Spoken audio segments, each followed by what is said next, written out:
తమిళనాడు బీజేపీలో అన్నామలై కలకలం కొనసాగుతూనే ఉంది. ఢిల్లీ పర్యటనలో అగ్ర నేతలతో ఆయన వరుస భేటీలు ఆసక్తి రేపుతున్నాయి. అన్నామలై అడుగులు ఎటువైపు అనే సస్పెన్స్ ను క్రియేట్ చేస్తున్నాయి. పోస్టర్ల కలకలం సమసిపోకముందే ఢిల్లీ బాట పట్టారు తమిళనాడు బీజేపీ మాజీ చీఫ్ అన్నామలై. కొత్త పార్టీ పెట్టబోతున్నారనే ప్రచారం జరుగుతున్న వేళ ఆయన అగ్రనేతలను కలవడం చర్చనీయాంశమవుతుంది.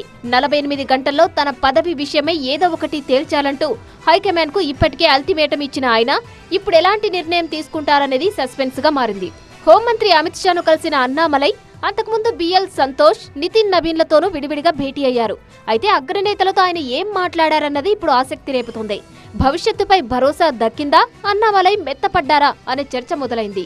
తమిళనాడు అసెంబ్లీ ఎన్నికల తర్వాత ఆ రాష్ట్ర బీజేపీలో అలజడి మొదలైంది. పార్టీలో కీలకంగా ఉన్న అన్నామలై గత కొంతకాలంగా అసంతృప్తిగా ఉన్నట్టు తెలుస్తోంది. ఈ క్రమంలోనే తమిళనాట ఆయన పేరుతో వెలిసిన ప్రత్యేక పోస్టర్లు కాషాయ సేనలో కలకలం సృష్టించాయి. మాట ఇచ్చినట్టుగానే పదవి కట్టబెట్టాలంటూ హైకమాండ్ కు అల్టిమేటం ఇచ్చిన అన్నామలై 48 గంటల సమయం ఇచ్చారు.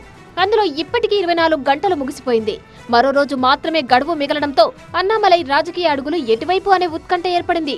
ఈలోపు ఢిల్లీ ఫ్లైట్ ఎక్కిన అన్నామలై పార్టీ పెద్దలతో వరుస భేటీలు నిర్వహించడం ఆసక్తి రేపుతోంది. తమిళనాట బీజేపీకి కాసింత ఊపు తీసుకొచ్చిన అన్నామలై రాష్ట్ర పార్టీ అధ్యక్షుడిగా మంచి మార్కులే దక్కించుకున్నారు.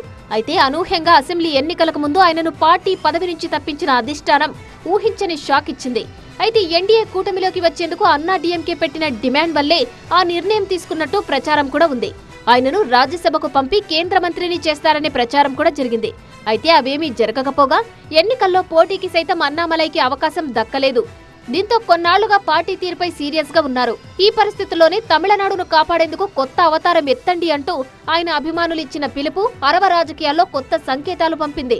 జరుగుతున్న ప్రచారానికి బలాన్నిచ్చేలా తన భవిష్యత్తుపై ఏదోటి తేల్చాలంటూ హైకమాండ్ కు అన్నామలై అల్టిమేటం ఇవ్వడం, ఇప్పుడేమో ఢిల్లీ వెళ్లి పార్టీ పెద్దలతో ఆయన వరుస భేటీలు నిర్వహించడం చర్చనీయాంశమవుతుంది. మరి బీజేపీని వీడి కొత్త వేదికను ఏర్పాటు చేస్తారనే ప్రచారం జరుగుతున్న వేళ ఆయన దారెటు అన్నదే ఆసక్తి రేపుతోంది.